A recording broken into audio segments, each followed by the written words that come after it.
બજારમાં મળી આવતા હોય છે, જેને લીલા ચણા પણ કહેતા હોઈએ છીએ. અમે લોકો પોપટા કહેતા હોઈએ છીએ. તો લીલા પોપટાનું શાક બનાવીશું, જે એકદમ હેલ્ધી સબ્જી તો છે જ. તો લીલા આ તમે જોઈ શકો છો કે પોપટા છે, લીલા ચણા છે, એને મેં ફોલી દીધા છે અને ફોલી અને મેં એને 10 થી 15 મિનિટ સુધી પલાળી રાખ્યા હતા. ત્યારબાદ આપણે એને પ્રેશર કુકરમાં સરસ રીતના બાફી દઈશું.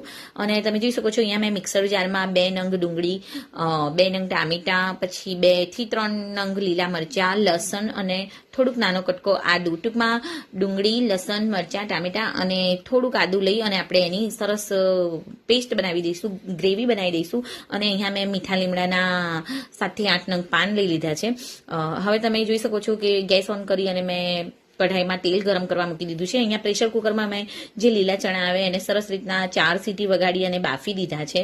આને તમારે બાફવા જ પડશે તો જ એ પ્રોપર ચડશે, બાકી ડાયરેક્ટ એ નહીં ચઢી શકે. તો તેલ મારું ગરમ થશે એટલે સૌ પ્રથમ તેલમાં આપણે 1 ટેબલ સ્પૂન જીરું એડ કરીશું. ત્યારબાદ તમે જોઈ શકો છો કે મેં અહીંયા 2 લાલ મરચાં લીધા છે. 2 લાલ મરચાં એનું ડીટું કાઢી દઈશું અને 2 લાલ મરચાં એડ કરીશું. અને 7 થી 8 નંગ મીઠા લીમડાના પાન એડ કરીશું વઘારમાં. અડધી ચમચી હિંગ એડ કરીશું. ત્યારબાદ તમને મેં આગળ જણાવ્યું તે મુજબ જે મિક્સર જારમાં જે ગ્રેવી બનાવી હતી, ડુંગળી, ટામેટા, લસણ, મરચાં અને નાના કટકા આદુની, તે ગ્રેવી બધી એડ કરી દઈશું અને સરસ રીતના વેલ મિક્સ કરી દઈશું. આ ગ્રેવીને આપણે સ્લો ગેસ પર ધીમા તાપે 10 મિનિટ ધીમા તાપે કૂક થવા દઈશું. ગ્રેવીને સરસ ચડવા દઈશું તો જ આપણું જે શાક છે, લીલા ચણાનું શાક છે, એ એકદમ ટેસ્ટી થશે. એટલે તમે જોઈ શકો છો કે તેલ મારું બધું છૂટું થઈ ગયું છે. મેં પ્રોપર ગ્રેવી ચઢી ગઈ 10 મિનિટ. ત્યારબાદ હું અહીંયા 1 ટેબલ સ્પૂન હળદર એડ કરીશ, 1 ટેબલ સ્પૂન કાશ્મીરી લાલ મરચું એડ કરીશ, 1 ટેબલ સ્પૂન ધાણા જીરું એડ કરીશ અને ટુ ટેસ્ટ મીઠું એડ કરી દઈશું. ત્યારબાદ સરસ રીતના હલાવી દઈશું.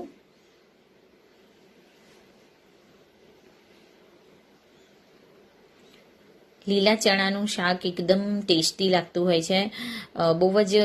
અને આ પાછું આપણા રૂટીન સબ્જી કરતાં જુદી રીતના બને છે ફ્રેન્ડ્સ. તમે જોઈ શકો છો કે મેં જે લીલા ચણા પ્રેશર કુકરમાં બાફીને તૈયાર રાખ્યા હતા તે બધા એનું પાણી કાઢી લીધું છે અને બધા એડ કરી દીધા છે. અને સરસ રીતના આપણે બધા મસાલામાં ભેળવી દઈશું.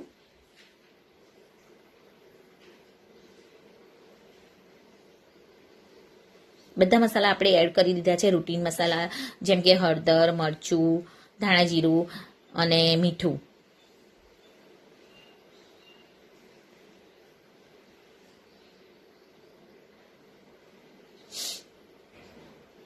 ત્યારબાદ આને ઢાંકી અને 5 થી 7 મિનિટ સુધી આને પણ કૂક થવા દઈશું.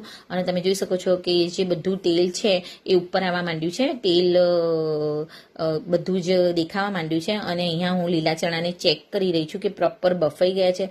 તમારો જે આ લીલો ચણો છે એકદમ સરસ રીતના તૂટી જવો જોઈએ. તો આ સ્ટેજ પર તમે ચેક કરી લો કે તમારા લીલા ચણા સરસ રીતના બફાઈ ગયા છે, સરસ રીતના કૂક થઈ ગયા છે. અને બધા મસાલા પણ ટેસ્ટ કરી લો કે મસાલા પણ બરાબર છે કે નહીં. અને ગેસ સ્લો રાખીને જે તમે જોઈ શકો છો કે મેં અહીંયા એક આખો જે ચાનો કપ આવે એ દહીં એડ કરી દીધું છે. આ મોડું દહીં છે, ઘરનું જ દહીં છે, મોડું દહીં છે. તમે માર્કેટનું દહીં પણ યુઝ કરી શકો છો. અને સરસ રીતના આને વેલ મિક્સ કરીશું. ગેસ ધીમા તાપે ચાલુ જ રાખવાનો છે.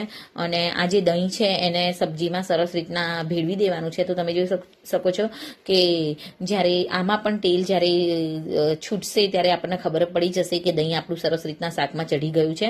અને આ રીતના બબલ્સ થશે. જ્યારે આ રીતના બબલ્સ થાય અને દહીં સરસ રીતના અંદર ચઢી જાય અને તેલ છૂટું પડે ત્યારે જ ગેસ બંધ કરવાનો છે. ત્યાં સુધી આપણે દહીંને પણ શાકની જોડે કૂક થવા દેવાનું છે. તો બબલ્સ મારા થવા માંડે છે. દેટ મીન્સ કે લીલા ચણાનું શાક સરસ રીતના લીલા ચણાનું દહીંવાળું શાક સરસ રીતના તૈયાર થઈ ગયું છે ફ્રેન્ડ્સ. હવે આપણે એને સર્વ પણ કરી દઈશું. તો આ છે લીલા ચણાનું દહીંવાળું ગ્રેવીવાળું શાક. અને બહુ જ જુદા સ્વાદવાળું અને બહુ જ ટેસ્ટી લાગતું હોય છે આ શાક. તો ચોક્કસથી તમે આ લીલા ચણાનું શાક ટ્રાય કરી શકો છો. અને આને તમે રોટલા, ભાખરી, રોટલી ગમે તે સાથે ખાઈ શકો છો. તો આજની